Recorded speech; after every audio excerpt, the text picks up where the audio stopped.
और कुछ ही देर बाद विधानसभा अध्यक्ष जी का भी आगमन होगा, उनके साथ भी अगला सेशन होगा।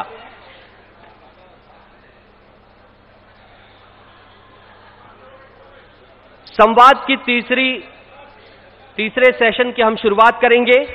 पसीने की स्याही से जो लिखते हैं इरादों को, उनके मुकद्दर के सफेद पन्ने कभी कोरे नहीं होते। जोरदार करतल ध्वनि के साथ स्वागत करिए संवाद की तीसरे सेशन के लिए जय सिंह अग्रवाल जी का।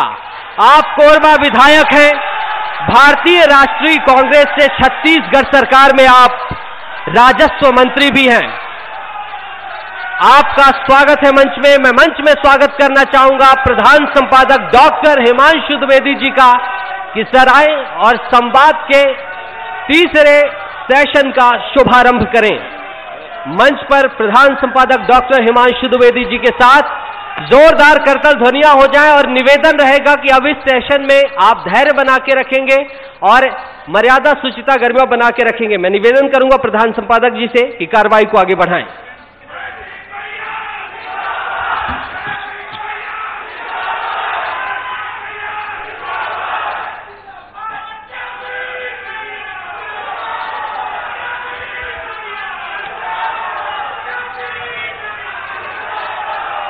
देखो भाई, ये जो कार्यक्रम रखा है ना, वो जयसिंह अग्रवाल जी मंच पर बैठकर जिंदाबाद सुने, इसके लिए नहीं रखा। जयसिंह जी यहां पर अपने बतौर विधायक 15 साल का और बतौर 5 साल मंत्री के तौर पर क्या कुछ कर पाए हैं, इसका लेखा जोखा रखें ताकि प्रदेश की जनता तय कर सके कि उसे जयसिंह जी का जिंदाबाद करना है या मुर्दाबाद करना है। तो जो लोग जयसिंह जी के प्रति बहुत अनुराग रखे हैं, उनसे मेरा विशेष तौर पर आग्रह है कि आप अपने नेता की बात को प्रदेश तक जाने दीजिएगा। यह कार्यक्रम इस समय पूरे छत्तीसगढ़ में INH के माध्यम से टेलीकास्ट हो रहा है, पूरे देश में हो रहा है। छत्तीसगढ़ सरकार के एक महत्वपूर्ण मंत्री के तौर पर जयसिंह अग्रवाल जी को हम लोग जानते हैं।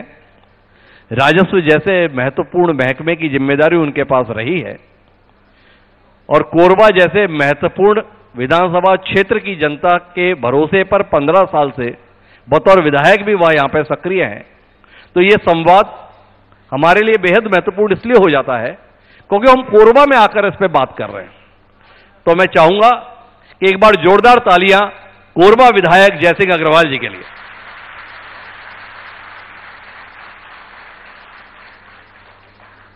और शुरुआत जयसिंह जी आपसे ही करते हैं। भाई, सरकार कौन सी ठीक थी? जो है वो ठीक थी या जो पहले थी वो ठीक थी?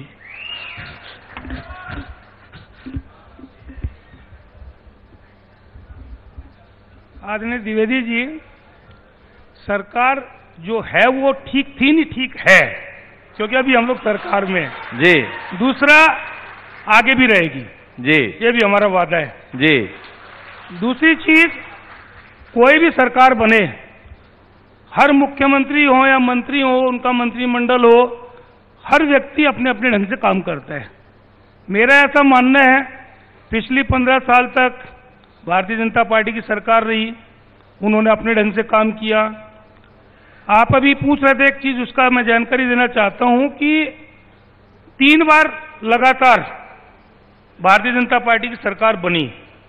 तो आपने पूछा कि 2008 में और फिर 18, तो मेरा ऐसा मानना है कि 3 बार जब हम सरकार में नहीं आ पाए, तो उस समय आपको भी मालूम है, पूरे प्रदेश की जनता को मालूम है कि कोई न कोई एक बीच में एक रोड़ा था जोगी जी का जी।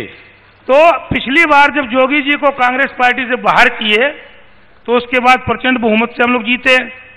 दूसरा, हम लोग जब हमारी सरकार नहीं आई तो आप देख लीजिए, हमेशा 39-40 सीटें आई जी। और भारतीय जनता पार्टी पिछली बार जो फेल हुई तो सीधा 15 सीटों पे सिमट गई जी। तो इसलिए डिफरेंस मैं बता रहा हूं आपको। तो सरकार का काम होता है जनता के हित में काम करना चाहिए, बिल्कुल सही बात है। भारतीय जनता पार्टी ने अपने ढंग से काम किया, हमारी सरकार अपने ढंग से काम कर रही है अभी भी और आगे भी करेगी, ऐसा मेरा मानना है। नहीं, लेकिन हमने जो सवाल किया आपसे, भाई जयसिंह अग्रवाल को तो हम पिछले 30 सालों से सड़क पर लड़ते हुए देख रहे हैं।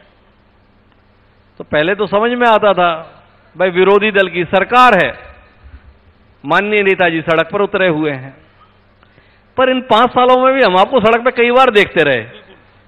इसलिए पूछना पड़ गया भाई ये सरकार कैसी सरकार है जिसमें इसके मंत्री को ही कभी इस अधिकारी के खिलाफ कभी उस अधिकारी के खिलाफ मोर्चाबंदी लेते हुए हम देखते रहते हैं। देखिए, भारतीय जनता पार्टी की भी सरकार में भी अधिकारी रहे, जिसने सही काम किया बाकायदा हमने कभी उसके खिलाफत नहीं की, जिसने गलत काम किया हमने उसकी खिलाफत की। और हमारी सरकार में भी जो अधिकारी अच्छा काम करेगा हम निश्चित तौर पर उसकी खिलाफत नहीं करेंगे, और गलत काम करेगा तो उसकी खिलाफत पहले भी की है और आगे भी करेंगे। तो भाई आप तो कोरबा जिले में रहे, एक अधिकारी ऐसा ना ला सके, एक अधिकारी ऐसा ना ला सके जो ढंग से काम कर सके। देखिए, जयसिंह जी हमेशा लड़ते भिड़ते झगड़ते क्यों दिखाई दिए? देखिए, अधिकारी मुख्य रूप से जिले में कलेक्टर, एसपी जो उनके माध्यम से जिला चलता है, और इसमें कोरबा का हम लोग ये दुर्भाग्य भी बोल सकते हैं, चाहे भाजपा की सरकार रही हो चाहे कांग्रेस की सरकार हो, बीच बीच में गलत अधिकारी आए और समय से पहले उनकी हमने रवानगी भी कराई है, ऐसा नहीं कि नहीं कराई। कोई भी अपना कार्यकाल गलत काम करके यहाँ पूरा नहीं कर पाया। जनरली एसपी कलेक्टरों की पोस्टिंग 2 साल के लिए 2.5 साल के लिए होती है, तो जिसने काम ठीक से नहीं किया उसको 1 साल से पहले भी हमने रवाना करा दिया। कांग्रेस की सरकार में हमने काम खूब किया है, ऐसा नहीं किया कि काम नहीं हुआ है, क्योंकि काम करने का बीड़ा सिर्फ अधिकारियों के हाथ में नहीं है। काम करने की क्षमता अगर जनप्रतिनिधि में है तो कोई भी कितना भी बदमाश अधिकारी क्यों न हो उसका टेटवा दबा के काम करा लिया करते हैं। अरे जयसिंह जी एक बात बताओ, आपको मजा किसमें आता है, काम करने में या काम लगाने में? काम करने में या काम लगा देने में? देखिए, मजा दोनों में आता है, काम करने में भी आता है, काम कराने में भी आता है और काम लगा देने में भी आता है। तो अब आपसे जानना यह है कि इन 5 सालों में कोरबा में क्या करा पाए आप? भाई लोग शिकायत करते हैं कोरबा में। पहले मेरा सवाल पूरा हो जाए जयसिंह जी, हम पहले भी इस सत्र में बात कर रहे थे, राखड़ जी कोरबा के लिए कल भी समस्या थी, आज भी समस्या है। आप ऐसा दमखम वाला नेता विधायक और मंत्री होने के बाद भी कोरबा की जनता राखड़ के साथ सांस ले, तो फिर आस किससे रहे? देखिए, राखड़ के मुद्दे में, राखड़ के और भी सारी चीजें बोल दूं कि राखड़ पूरा बोलिए। राखड़ के मुद्दे में ये कोरबा की पूरी जनता, भारतीय जनता पार्टी के लोग भी जानते हैं। मैंने स्वयं दौरा किया, स्वयं उसकी खिलाफत की, पूरे अखबारों में वो पूरा रंगा हुआ था, आपका हरिभूमि अखबार भी निकाल के देख लीजिए कि राखड़ के मुद्दे में मैंने खिलाफत की और उन अधिकारियों की खिलाफत की जो राखड़ डलवाते हैं, जो राखड़ डालते हैं, जो डलवाते हैं, उनकी खिलाफत की। लेकिन उनकी वकालत किसने की? वकालत भारतीय जनता पार्टी का जिला अध्यक्ष करता है।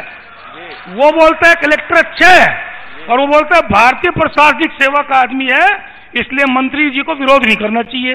तो मैंने जनता के हित में बाकायदा खिलाफत की है और भारतीय जनता पार्टी का जिला अध्यक्ष उसकी दलाली कर रहा था। और बोलिए, ये तो मेरा मानना है कि ये थोड़ा निजी हो जाएगा जी। अपन मुद्दे पे रहते हैं ना जयसिंह जी, और खास तौर पे तब जबकि हम केवल आपसे ही संवाद कर रहे हैं जी, या तो फिर जाके हम भाजपा के भी व्यक्ति को बिठाएं और वो भी बोले। ठीक है।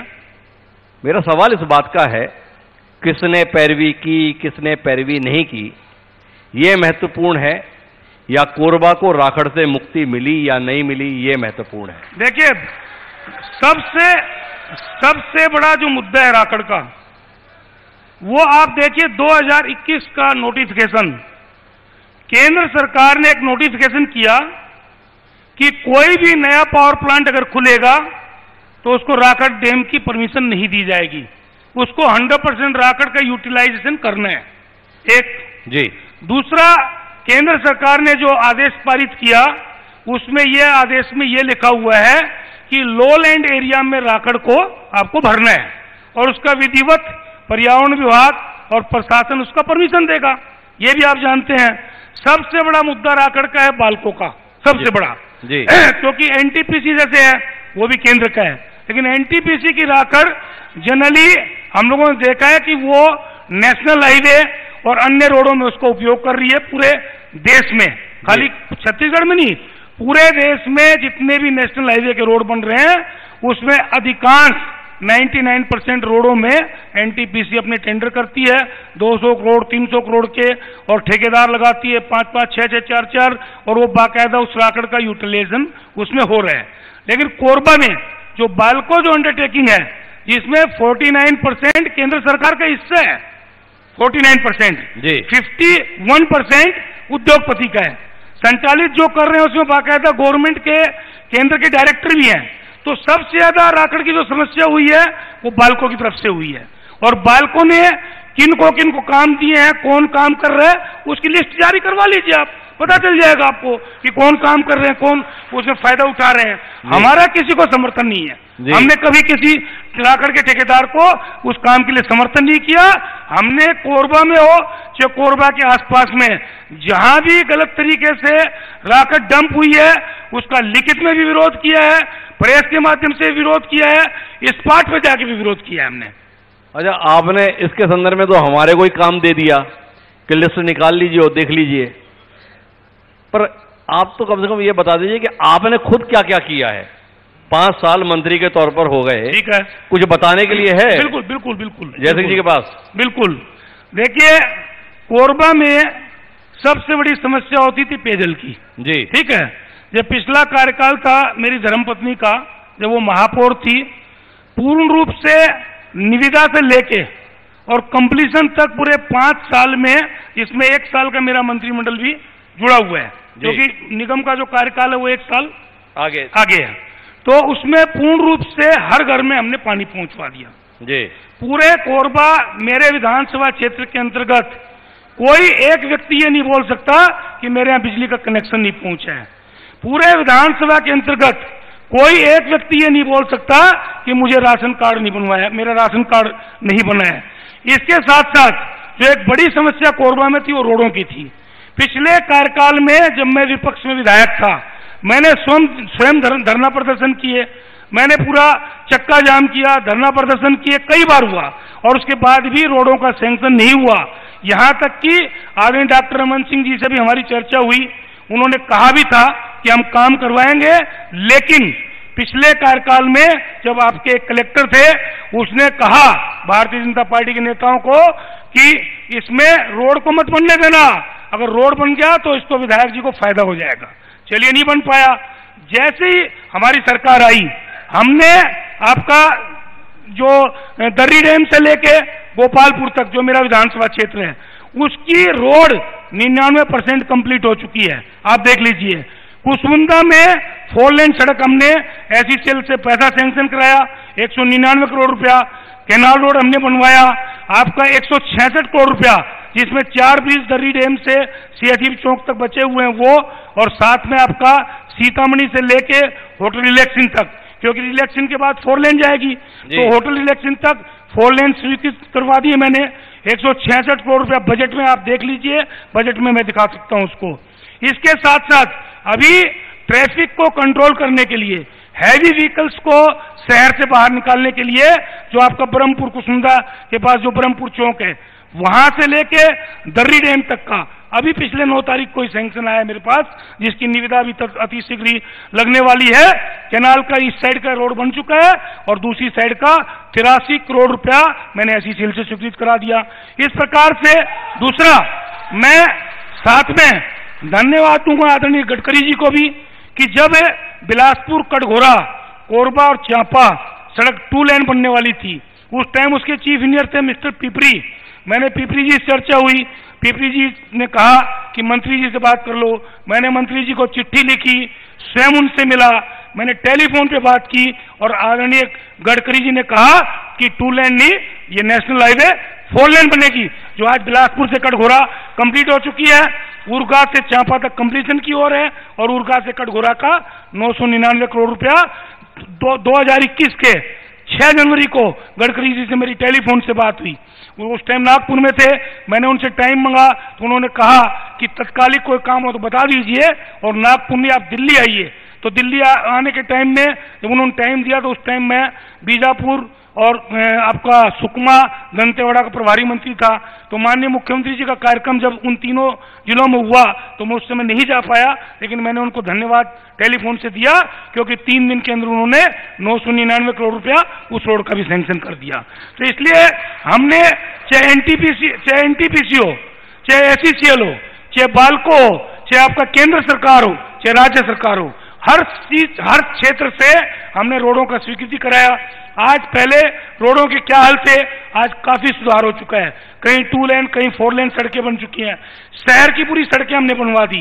इसके साथ साथ बिजली, पानी, सड़क, चिकित्सा के क्षेत्र में हम लोग जगदलपुर के प्रवास पे थे, मैं भी था, आपके स्टेट प्लेन में मुख्यमंत्री जी भी थे और उसके साथ साथ टीएस सिंहदेव जी स्वास्थ्य मंत्री जी भी थे।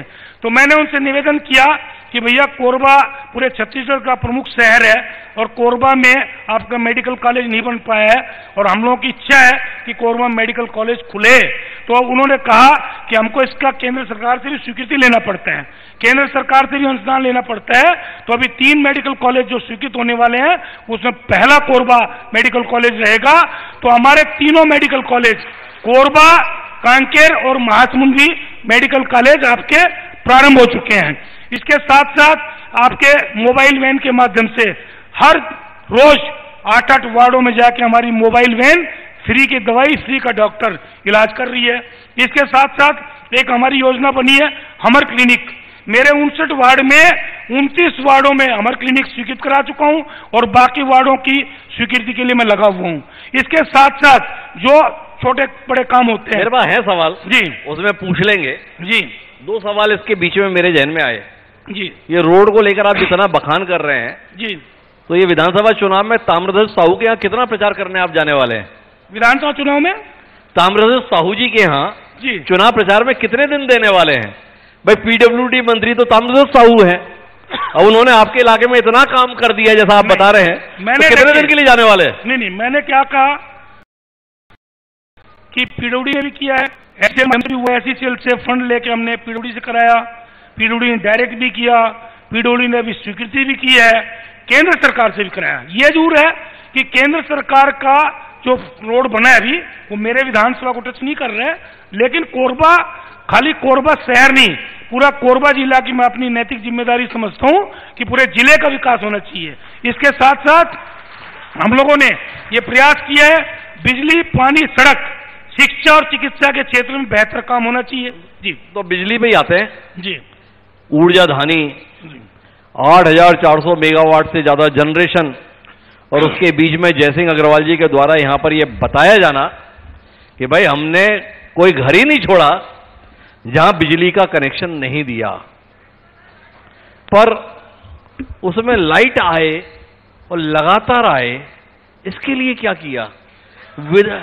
माननीय मंत्री जी तो खुद शिकायत करते दिखाई देते हैं, अखबारों में बड़ी बड़ी खबरें छपती हैं कि मंत्री जी ने जताई नाराजगी, विद्युत व्यवस्था सुधारें।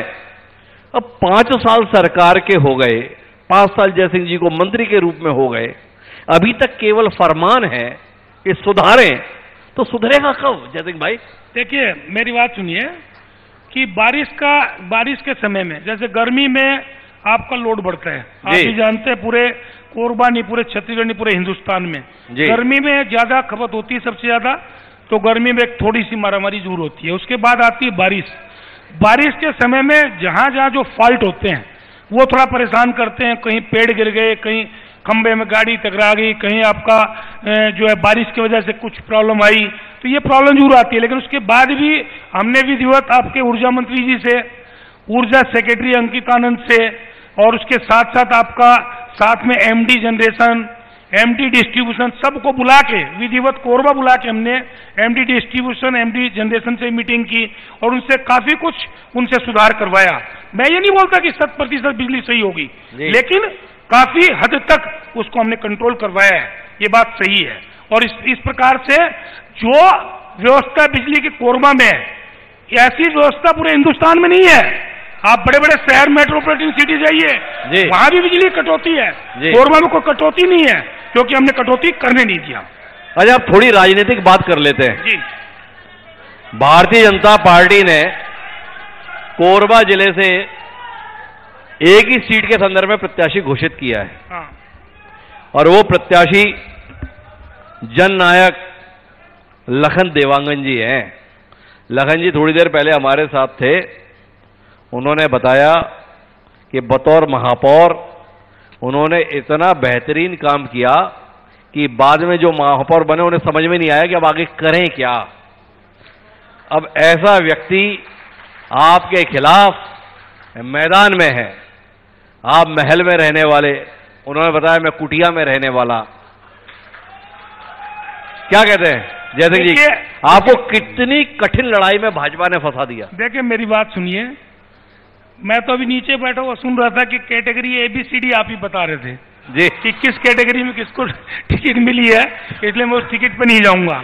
रही बात, मैं तो अभी प्रत्याशी घोषित हुआ नहीं हूं जी, ठीक है, एज ए प्रत्याशी तो मैं बोल नहीं सकता, लेकिन इतना मैं कह सकता हूं कि अगर अखिल भारतीय कांग्रेस कमेटी जिस प्रकार से 3 बार मुझ पर भरोसा जताया और 3 बार मुझे लड़ने का मौका दिया, पहली बार विधानसभा के उपाध्यक्ष रहे भैया बनवारीलाल अग्रवाल जी को हराया, दूसरे चुनाव में महापौर जी बैठे हुए हैं लांबा जी, जो शायद मेरे आने के पहले मेरे ऊपर कुछ आरोप प्रत्यारोप कर रहे थे जी। और वो आरोप उस टाइम भी थे उनके।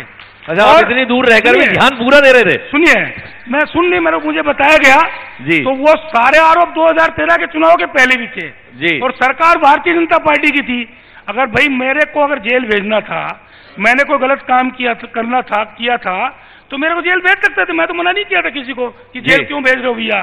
रही बात, आरोप प्रत्यारोप लगाना बहुत आसान है जी। मैं किसी की बुराई करना नहीं चाहता, मैं सिर्फ इतना जानता हूं कि मुझे अगर अखिल भारतीय कांग्रेस पार्टी प्रत्याशी बनाती है तो आप देखेंगे कि भारतीय जनता पार्टी का प्रत्याशी मुकाबले में नहीं रहेगा, मैं आपको बता दूं बात। और रही बात, सुन लीजिए, रही बात झोंपड़ी की जी, मैं पैदाइशी पैसे वाला हूं जी, मैं पैदाइशी व्यवसायी परिवार से आता हूं जी, मैंने कोई राजनीति से पैसा नहीं कमाया। आज भी चाहे मैं विधायक था या मंत्री हूं, आज भी मेरे 2 लड़के हैं, दोनों व्यवसाय करते हैं और व्यापार में कमाते हैं और उस व्यापार के पैसे से मैं अपनी राजनीति पे खर्चा करता हूं जी। सुन लीजिए, मेरे ऊपर कोई दाग नहीं है। अगर कोई बोलता है किसी प्रकार का दाग है तो मैं उससे संवाद करने के लिए तैयार हूं सामने बैठ के। रही बात झोपड़ी और महल, मैं भी 5 डिसमिल के मकान में रहता हूं हिमांशु जी, कोई महल नहीं है वो जी, ऐसा महल नहीं है। और अगर मैं अभी बोलता हूं, चलिए लखनलाल देवांगन जी का कमरे का साइज नाप लीजिए और मेरे बेडरूम का साइज नाप लीजिए, इससे छोटा है, क्योंकि ये भी मेरे घर आए जी, मैं भी इनके घर गया हूं जी, मैं जानता हूं कि इनका हॉल कितना बड़ा है, अरे एक बार बताओ कितना बड़ा है। और दूसरी नहीं, एक बीच में मुझे पूछ रहा हूं, ये आप दोनों एक दूसरे के घर आते जाते रहते हो जी और मंच पर ऐसा बताते हो जी, मैं किसको बहकाते हो, किसको बहलाते हो? देखिए, भारतीय जनता पार्टी में इनके राष्ट्रीय नेताओं से भी बात होती है, प्रदेश स्तर के नेताओं से भी बात होती है और कई लोगों ने मुझसे कहा कि भैया भारतीय जनता पार्टी का प्रत्याशी नहीं है, आप हमारी पार्टी में आ जाओ। तो मैंने कहा भैया मैं 1980 में स्कूल का प्रेसिडेंट चुना गया था प्रचंड बहुमत से। एक व्यक्ति को मिली थी, एक लड़के को मिली थी 24 वोट, एक को मिली थी 123 वोट और मैं 596 वोट से जीता था उस टाइम चुनाव 1980 में जी। इसके बाद जो है मैंने कहा कि मैंने कांग्रेस पार्टी में आपके खून पसीने से कोरबा में सींचा है, कांग्रेस का संगठन खड़ा किया है, कांग्रेस को मजबूत बनाया है। लोग बोले कि कांग्रेस का नहीं, आपका कोरबा तो आरएसएस का गढ़ है, मतलब बिल्कुल हो सकता है, आरएसएस का गढ़ भी हो सकता है, भारतीय जनता पार्टी का गढ़ भी हो सकता है, लेकिन जनता का आशीर्वाद तो जयसिंह अग्रवाल को कांग्रेस में मिलते हैं जी। तो इस प्रकार से कोई दिक्कत नहीं है, चुनाव लड़ेंगे, बहुत आराम से लड़ेंगे, ना मैं बाहुबली हूं ना मैं कोई बली हूं। और दूसरी चीज, पिछले चुनाव में भी भारतीय जनता पार्टी का प्रत्याशी वो लेके आया था, क्या बोलते हैं, बाउंसर जी, दर्री में बाउंसर ऐसा कर रहे थे, तो हमारे एक छत्तीसगढ़ी लड़के ने जो बहुत ही साधारण कॉलेज का छात्र था, एक बाउंसर को एक घूसा मारा ना तो बेहोश हो गया था बाउंसर। बाद में उसका एड्रेस खोजना पड़ रहा था, बाउंसर आया कहां से, बोले रायपुर से आया भैया। तो हम कोई भैया बाहुबली नहीं है, जनता के हित के लिए अधिकारियों से लड़ते हैं, जनता के हित से, इसके लिए भाजपा की सरकार हो, चाहे कांग्रेस की सरकार हो या कोई भी सरकार हो, चाहे राज्य की सरकार हो, चाहे केंद्र की सरकार हो, हर सरकार में लड़ने के लिए हम तैयार रहते हैं जनता के हित के लिए। अच्छा, एक बार बताओ, आप सारे मुद्दों पर इतने आत्मविश्वास के साथ बोलते हुए दिखाई देते हो, ये अपनी टिकट के लिए इतना सशंकित क्यों हो भाई? नहीं, अगर पार्टी ने भरोसा जताया, किसके कारण से जयसिंह जी को लग रहा है कि यार अगर है टिकट मिल सकता है और नहीं भी मिल सकता? नहीं, अगर नहीं है, देखिए जब तक कांग्रेस पार्टी में किसी भी व्यक्ति की टिकट डिक्लेयर नहीं होती, जब तक हम अपने आप को ऑथराइज कैंडिडेट नहीं कह सकते, ठीक है? तो इसलिए हमको तो बोलना ही पड़ेगा ना। अभी तो अभी ब्लॉक कमेटी, फिर जिला कमेटी हो रही है, फिर प्रदेश में जाएंगे नाम, प्रदेश से पैनल, फिर उसके बाद जो है चयन समिति के पास, फिर चयन समिति के पास आपका स्क्रीनिंग कमेटी, उसके बाद सीईसी में जाता है और वहां से डिक्लेयर होते हैं नाम। नहीं, मेरा तो सवाल इसलिए कि जितना भरोसा आप जनता के संदर्भ में जता रहे हो जी, जनता के लिए तो आप नहीं बोल रहे। अगर जनता ने मुझे चुना, उसमें तो आप लगातार बोल रहे हो जनता मुझे ही चुनेगी, इनको बता दूंगा कितने मजबूत है। नहीं, मैंने अगर जनता ने चुना नहीं बोला, मैंने बोला अगर अखिल भारतीय कांग्रेस कमेटी जी जो 3 बार मुझे मौका दिया, चौथी बार भी मौका देती है तो मैं प्रचंड बहुमत से जीतूंगा, ये मैंने कहा। जनता ने अगर नहीं, जनता तो मुझे चुनेगी, क्योंकि मैंने वही तो मेरा जनता के लिए समर्पित, वही तो मेरा सवाल है। हाँ, कि जनता पे तो आपको भरोसा है कि जनता तो आपको ही चुनेगी, हाँ, पर पार्टी पे भरोसा क्यों नहीं कि पार्टी मुझे ही प्रत्याशी बनाएगी? पार्टी पे मुझे कोरबा के संगठन से लेके जी रायपुर से लेके दिल्ली तक 100% भरोसा है जी। और बोलिए, पूरा भरोसा है। नहीं, आपने अगर लगाया इसलिए हमने सवाल कर लिया। अच्छा, एक बात बताएं जयसिंह जी, आप तो भाई पूरे प्रदेश के नेता हो गए ना, अब कोरबा जिले के नहीं है जी, प्रदेश के मंत्री हैं। ये प्रदेश के स्तर पर कोरबा के सबसे वरिष्ठतम राजनीतिज्ञ और जिस विधानसभा में आप बैठते हैं उसके भी सबसे वरिष्ठतम विधायक जी ननकी राम कंवर जी ने यह कहा है कि अगर आपकी सरकार की वापसी हो गई तो वो राजनीति छोड़ देंगे। आपकी विदाई इस हद तक तय है, ये ननकी राम जी बोल कर गए हैं। देखिए कितना डर गए आप? मैं तो ननकी राम जी बहुत उम्रदराज हैं और ननकी राम जी को हम लोग प्यारेलाल कंवर जी का जब काम करते थे जी तो कई बार इनको परास्त किया है और मेरे ख्याल से तो भारतीय जनता पार्टी इनको हो सकता है पहले ही रेस्ट न देते, मुझे डाउट है इस बात का जी। जो जिस प्रकार से अडवाणी जी और मुरली मनोहर जोशी और बड़े बड़े जो उम्र के हिसाब से जिनको घर बैठाया गया, तो मुझे डाउट है, लेकिन मेरी पूरी आपकी सद्भावना है और मैं ये उम्मीद करूंगा कि ननकी राम जी को बार बार मौका देना चाहिए। नहीं, लेकिन ननकी राम जी ने जो दावा किया है उस पर भी तो कुछ कहिए ना। ननकी राम जी के प्रति आपने सद्भाव जता दिया, वो तो ठीक है कि पार्टी उन्हें बार बार मौका दे, मतलब आप मान रहे हो कि आपकी सरकार जाना तय है, क्योंकि ननकी राम जी तो कह गए मैं राजनीति में अब तभी रहूंगा जब आपकी सरकार जाएगी। पर चाह क्या रहे हो आप? प्रचंड बहुमत से कांग्रेस की सरकार बनेगी। ननकी राम जी की विदाई चुनाव के पहले होगी या बाद में होगी मैं नहीं कह सकता, विदाई तय है। तो आप जो अपनी प्रचंड बहुमत से जीत बता रहे हो जी, ये ईवीएम सेट करने का फार्मूला आपके पास भी आ गया क्या? भाई पहले तो आप बताते थे कि देखो भाजपा की जीत तो इसलिए होती है ईवीएम को सेट कर लेते हैं, अब आप बोल रहे हो कि हम तो प्रचंड बहुमत से आ रहे हैं, आपके पास भी फार्मूला आ गया क्या? देखिए अभी लगभग चुनाव का 2.5 महीना बचा है जी, लगभग जी। अब वो 5 दिन 10 दिन आगे पीछे हो सकता है, लेकिन मेरी जानकारी के मुताबिक अभी भारतीय जनता पार्टी जो 13 विधायक हैं अभी जी, 15 जीते थे, 2 ईश्वर के कारण नहीं हमारे बीच, हमारे साथी रहे, लेकिन उस 13 विधायक के बाद अभी तक उनका आंकड़ा 26 तक नहीं पहुंच पाया है, क्योंकि बार बार गृह मंत्री जी और प्रधानमंत्री जी जो दौरा कर रहे हैं छत्तीसगढ़ का, तो वो लोग अभी इस बात के लिए संघर्ष कर रहे हैं कि 13 को 26 कैसे करें। चुनाव जीतना, सरकार बनाना तो बहुत दूर की कौड़ी है आदरणीय, लेकिन अभी तो उनकी स्थिति यही है। अगर उनकी हालत इतनी खराब है तो जो वर्तमान में विधायक हैं और जो कांग्रेस से ही निकले हुए विधायक हैं वो भाजपा में अपनी संभावनाएं क्यों देख रहे हैं? क्यों धर्मजीत सिंह जैसा कद्दावर नेता अपने भविष्य के लिए भाजपा की चौखट पहुंचा? धर्मजीत सिंह ठाकुर हमारा बहुत मित्र है और अभी भी है, अभी भी है। नहीं, मित्र आपका है। हाँ बिल्कुल। और पार्टी प्रवेश भाजपा में कर रहा है, ये कैसी मित्रता चल रही है भाई? मैं बता देता हूँ आपको, उसकी अपनी एक पर्सनल सोच है। मेरी भी उनसे चर्चा हुई थी, तो उन्होंने बार बार यही कहा कि भैया मेरा जो सेटलमेंट है वो भाजपा में हो पाएगा, कांग्रेस में मेरा गुजारा नहीं होगा, क्योंकि कांग्रेस में पहले ही इतनी लंबी लाइन है, इतने ज्यादा विधायक चुन के आ रहे हैं, मेरा नंबर ही नहीं लगेगा मंत्रिमंडल में। तो इसलिए उन्होंने कहा कि मैं भारतीय जनता पार्टी में जाना चाहता हूं। 70 साल उनकी उम्र हो गई है, तो हमारे बहुत अच्छे मित्र हैं। और मैं आपको बताना चाहता हूं, जो हमने 101 तहसील बनाई जी, विधानसभा में पहली तहसील लालपुर थाना मैंने धर्मजीत सिंह ठाकुर की विधानसभा में घोषित की थी उसकी मांग पे जी। दूसरी तहसील भी मैंने बनाया उनका। और जितने भी पक्ष के विधायक हो या विपक्ष के, पूरे विधानसभा के अंदर इकलौता मंत्री हूं जिसने खड़े होकर पूछा कि 90 विधायक में किसी के क्षेत्र में अगर कोई तहसील बाकी हो तो बताइए, मैं अभी घोषणा करूंगा। और जिसने जिसने मांग की उसके हर क्षेत्र में, चाहे भारतीय जनता पार्टी का हो, चाहे बीएसपी का हो, चाहे आपका जोगी कांग्रेस का हो, चाहे कांग्रेस का हो, सबकी तहसीलें बनवाई हमने। अच्छा, आपने सबके लिए इतना किया, तो ये अपने छोटे भाई पुरुषोत्तम कंवर को क्यों इस हालत में डाल दिया?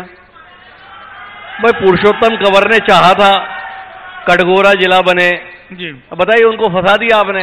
सबका इतना भला किया, हाँ, और अपने पुराने साथी के बेटे के साथ में ऐसा क्यों किया? जैसे देखिए मेरी बात सुनिए, पुरुषोत्तम हमारा छोटा भाई भतीजा है, ठीक है। हाँ, तो हमने तो उनके पिताजी के साथ संबंधों का ही हवाला दिया आपको। सुनिए ना, मैं बता रहा हूँ, केरकेट्टा जी बैठे हैं जी, आप दोनों से पूछ लीजिए, आज तक मेरे को अगर जिला बनाने के लिए लोग बोले हो तो पूछिए। चलिए जी, आज तक मेरे को नहीं बोले, मुख्यमंत्री जी को बोला इन्होंने जी, मुख्यमंत्री जी को बोला।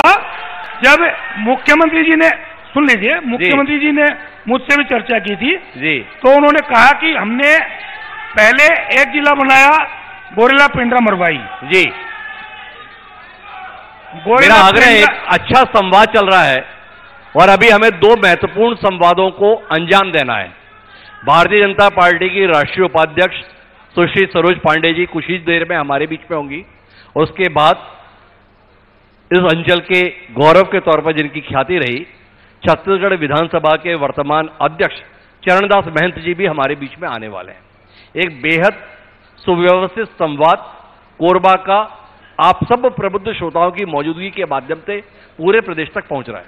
मैं उम्मीद करता हूं आप इस गरिमा को बनाए रखने में आगे भी सहयोग करेंगे। चाहूंगा एक बार जोरदार तालियां आपकी संजीदगी के लिए। और जय सिंह जी, अब जरा जिले के संदर्भ में थोड़ा विस्तार दीजिए ना।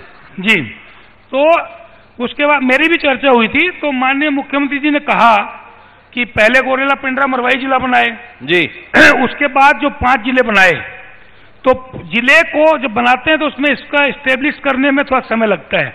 तो उन्होंने कहा कि पहले इनको एस्टेब्लिश कर लें, अपनी सरकार फिर आएगी, और फिर जो बचे हैं 1, 2, 3 जिले जो भी हैं, क्योंकि छत्तीसगढ़ में 36 जिले हमारी सरकार करेगी, आने वाली सरकार, ये बिल्कुल तय बात है जी। इसमें कटघोरा का भी नंबर रहेगा, आपको मैं अभी से बोल देता हूँ। चलिए ठीक है। दूसरा, उसी समय जब चर्चा हुई तो मैंने कहा कि भैया कम से कम फिलहाल वो एडिशनल कलेक्टर, एडिशनल एसपी की पोस्टिंग कर दीजिए, क्योंकि कोरबा भी जब जिला बना था तो पहले 98 में कोरबा जिला बना जी, लेकिन लगभग 15 साल से ऊपर कोरबा जो है आपका एडिशनल कलेक्टर और एडिशनल एसपी बैठते थे, जब जांजगीर का हिस्सा भी कोरबा में आता था। फिर उसके बाद 98 में जब मैं साडा का चेयरमैन था, उस समय हमारी दिग्विजय सिंह जी की सरकार थी, भैया चरणदास महंत जी सांसद थे, तो उसी समय जो है आपका 25 नवंबर 1998 को आपका कोरबा जिला बना था जी। 25 मई 98 को कोरबा जिला बना था। जांजगीर, कोरबा, इस प्रकार से जिले बने थे। आपने बड़ी महत्वपूर्ण बात बताई जी। मेरा भतीजा है पुरुषोत्तम कंवर, उसने सबको जिला बनाने के लिए बोला, मुझे बोला हो तो बताओ। पर मैं तो ये सवाल करना चाहता हूं जैसे जी कि आपको क्यों नहीं बोला भतीजे ने? नहीं, सुनिए, देखिए, जिला की घोषणा करने का अधिकार मुख्यमंत्री जी के पास है जी। तो उसने अपनी तरफ से मुख्यमंत्री जी से बोला है, नो डाउट जी। और मुख्यमंत्री जी ने मुझसे पूछा था, उन्होंने कहा कि मैं चाहता हूं कि जो जिले अपन ने पहले घोषित किए वो स्टेब्लिश हो जाए, उसके बाद 2-3 जिले और बनाएंगे हम, क्योंकि 33 का हमको 36 करना है। तो तात्कालिक तौर पे हमने कहा कि भाई अभी कम से कम एडिशनल एसपी और एडिशनल कलेक्टर का कार्यालय खुल जाए तो उस दिशा में एडिशनल कलेक्टर बैठ चुका है और एडिशनल एसपी बैठने वाला है वहाँ। तो इस दिशा में हमारी पहल शुरू हो चुकी है आने वाले समय में, क्योंकि जब कोरबा 15-16 साल के बाद एडिशनल के बाद जिला बना, तो मैं तो बहुत लंबी बात नहीं कर रहा हूँ, अभी 3 महीना के बाद दोबारा सरकार आएगी तो उसके बाद जो भी जिले बनेंगे, हम मुख्यमंत्री जब बनेगा और उसके बाद हम लोग मंत्रिमंडल में रहेंगे तो निश्चित तौर पे मैं भी वादा करता हूं कि उस टाइम कटघोरा जिला बनवाएंगे। तो जयसिंह जी अब ऐलान कर रहे हैं, एक मौका और दे दो, अब की बार जिला बना देंगे। पर हम वापस कोरबा पे आते हैं और आपसे ये जानना चाहते हैं, जिस कोरबा में 4 विधानसभा है, जिस कोरबा में सब कुछ इतना कुछ है, उसमें एक जिला और क्यों बनवाना चाहते हैं?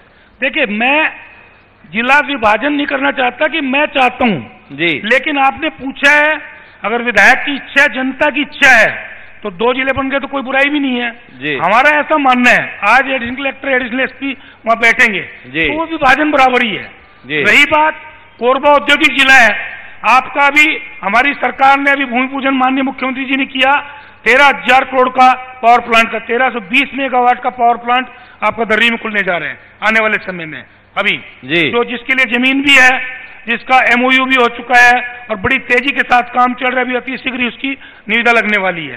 तो उसके बाद जिस प्रकार से कोरबा का औद्योगिकरण हुआ है, अगर 2 जिले होंगे तो कोई बुराई नहीं है। पर मेरा इसमें सवाल है जयसिंह जी, दिल्ली से ज्यादा प्रदूषित शहर के तौर पर कोरबा की पहचान हो गई जी।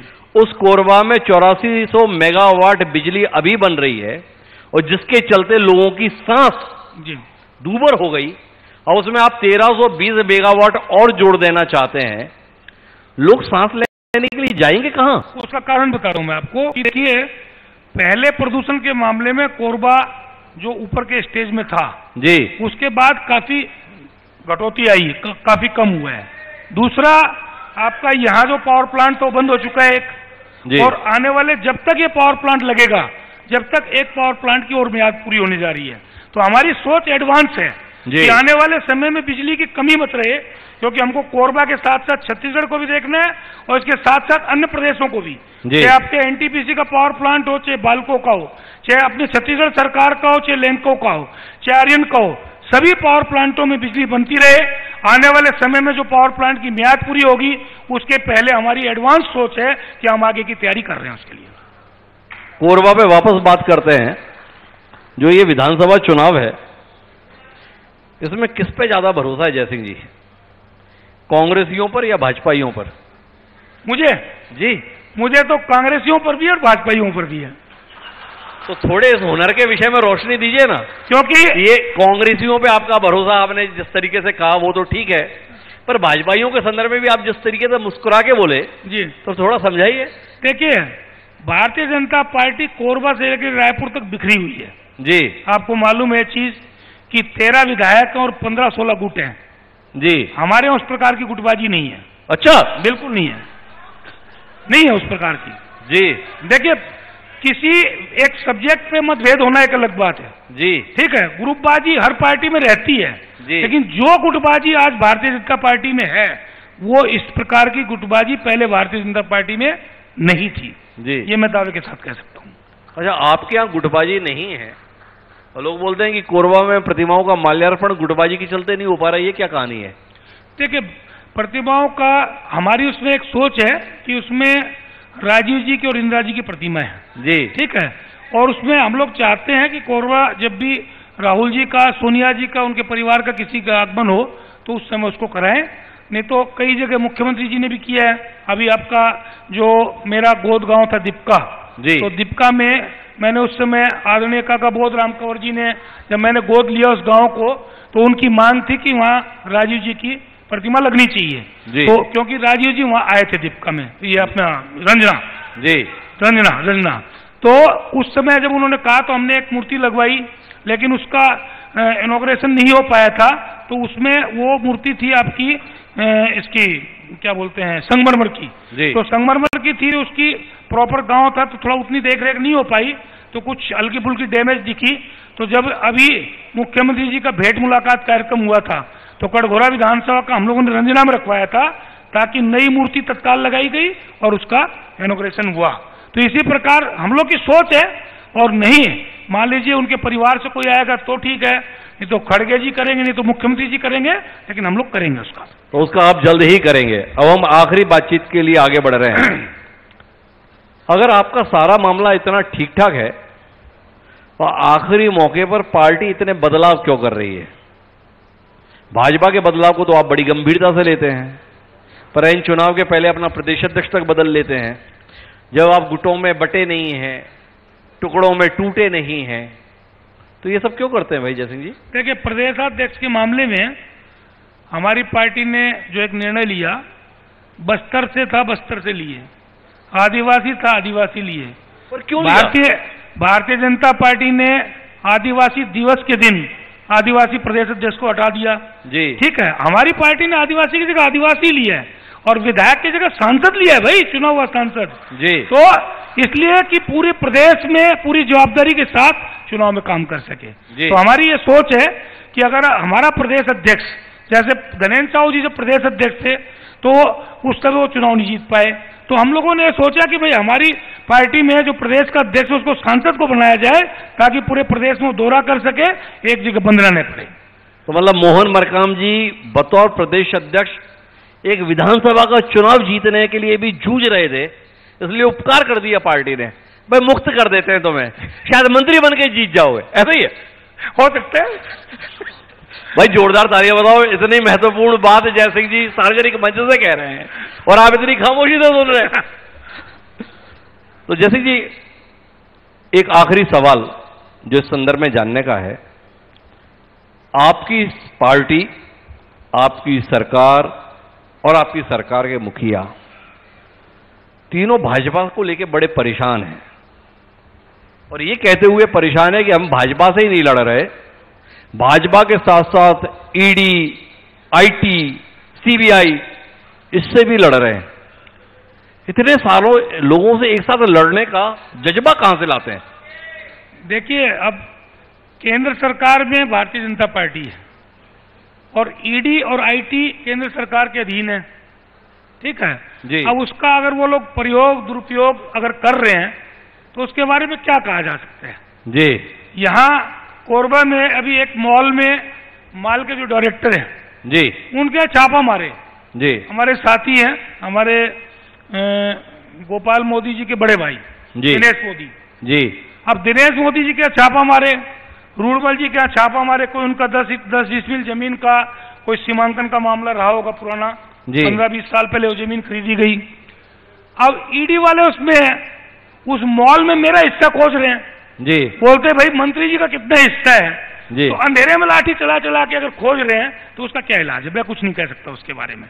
तो ये इस प्रकार की किसी के साथ भी दुर्भावनापूर्वक नहीं होना चाहिए, ऐसा मेरा मानना है। किसी ने गलत किया है तो उस पर कार्रवाई हो, हमारा कोई विरोध नहीं है, और गलत नहीं किया तो उसको बिल्कुल परेशान। आप तो बोलते हैं कि ये लोग भाजपाइयों पे छापे नहीं मारते, और अभी आप ही मंच से बता रहे हैं भारतीय जनता पार्टी के नेता हैं गोपाल मोदी जी, उनके भाई क्या छापा मार दिया। तो आप तो मान रहे हैं ना कि ईडी ईमानदारी से काम कर रही है, भाई कांग्रेस भाजपा पे काम नहीं कर रही। मैंने ईडी की ईमानदारी और बेईमानी की बात नहीं कही है जी, मैंने घटना का जिक्र किया क्योंकि उन्होंने मुझे फोन करके बताया जी कि भैया वो मेरे से पूछ रहे हैं और मैं बोल रहा हूँ हमारा उनसे कोई लेना देना नहीं, मैं तो भारतीय जनता पार्टी का आदमी हूँ, वो नेता नहीं है जी, वो व्यापारी है। हम भी व्यापार के उससे आते हैं, वैश्य समाज से आते हैं, व्यवसाय से अपनी राजनीति करनी शुरू की हमने। और हमारा जो व्यवसाय है, जब मैं स्कूल में पढ़ता तो उसके पहले का व्यवसाय है, कोई ऐसा नहीं कि विधायक बनने के बाद कोई व्यापार शुरू किया है, और जो व्यापार है वो पहले से है हमारे पास। पर इन छापों से आपकी पार्टी की संभावनाओं पे कितना प्रतिकूल असर पड़ रहा है, कितना आपको नुकसान महसूस हो रहा है? जिस प्रकार से मैं ये नहीं बोल सकता कि सारी कार्रवाई गलत है या सारी कार्रवाई सही है जी।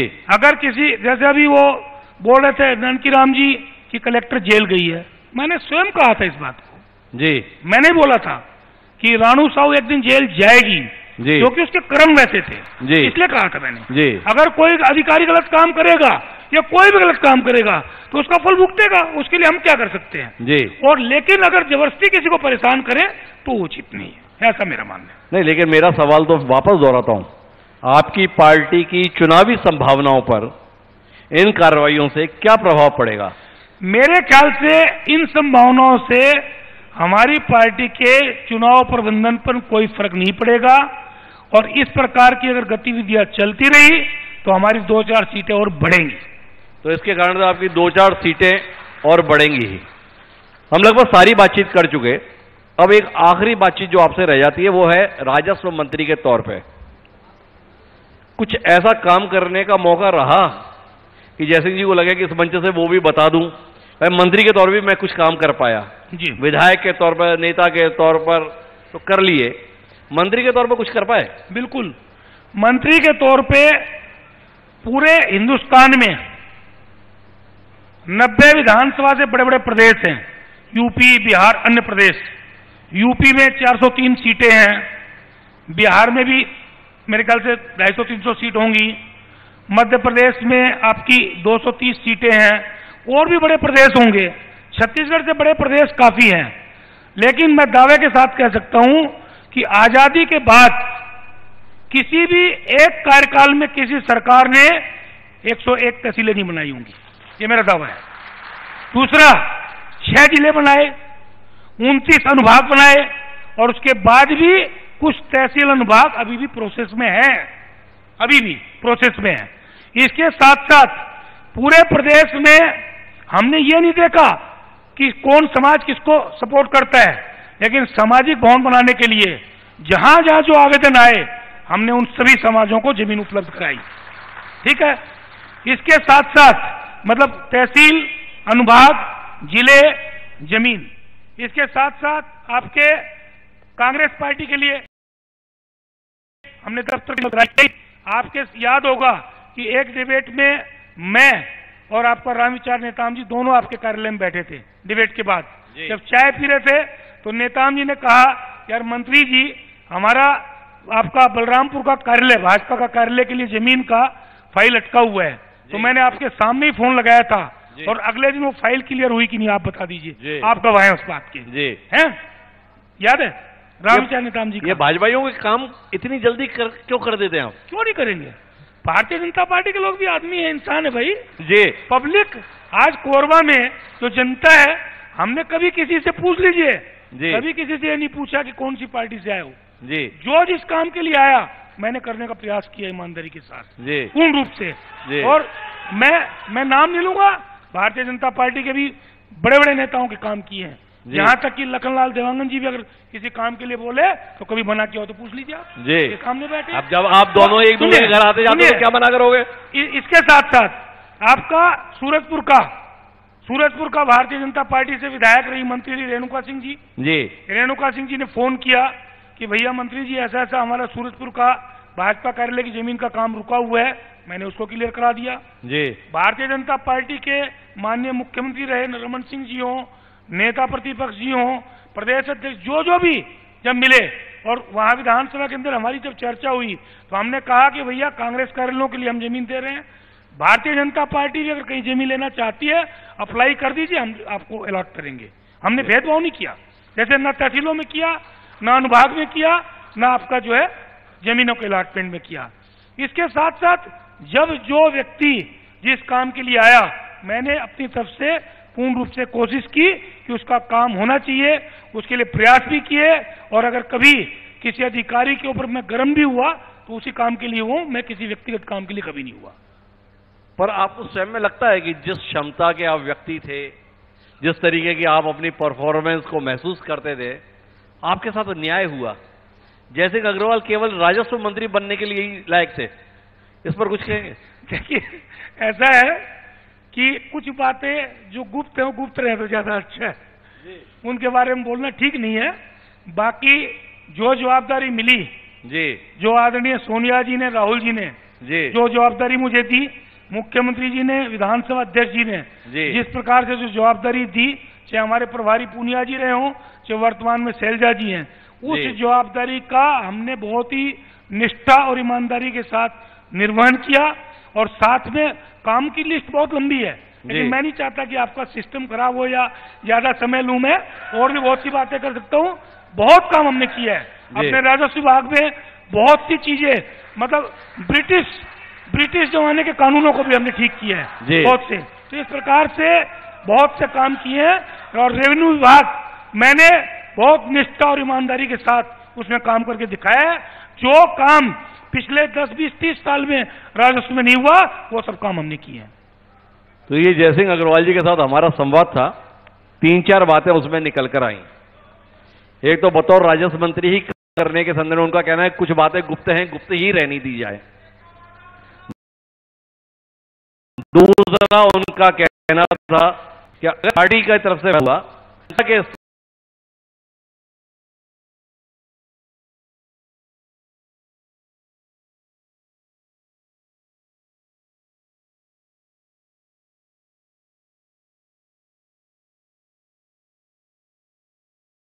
पर उनके एक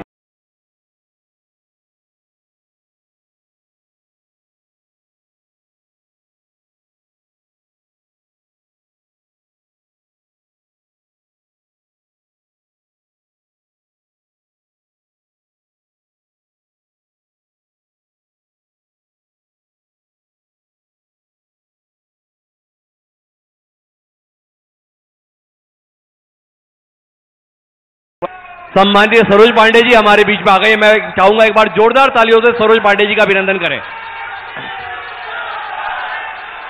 बहुत बहुत धन्यवाद प्रधान संपादक जी। मैं निवेदन करूंगा टीम से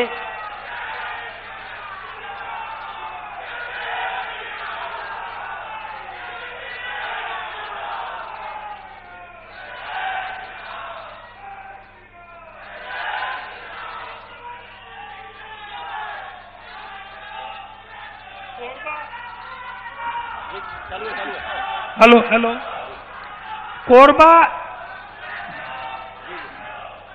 कोरबा मुख्यालय के विधायक होने के नाते हमारे बीच राज्यसभा की सांसद आदरणीय सरोज पांडे जी पधारी हैं। मैं उनका स्वागत करता हूं कि आप इस संवाद के कार्यक्रम में आई हैं। धन्यवाद। बहुत बहुत धन्यवाद माननीय जयसिंह अग्रवाल जी। अब मैं निवेदन करूंगा माननीय डॉक्टर हिमांशु द्विवेदी जी का, प्रधान संपादक जी का, कि पुष्प गुच्छ के द्वारा माननीय जयसिंह अग्रवाल जी का सत्कार करें। तदोपरांत शॉल, श्रीफल एवं स्मृति चिन्ह भेंट करें। मंच पर जयसिंह अग्रवाल जी, कोरबा विधायक, भारतीय राष्ट्रीय कांग्रेस से, छत्तीसगढ़ सरकार के राजस्व मंत्री। बेबाक बात इन्होंने रखी। हरिभूमि INS 24/7 के संवाद कार्यक्रम में सम्मिलित हुए।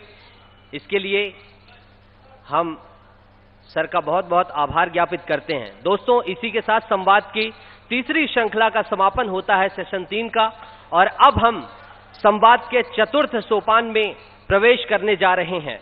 और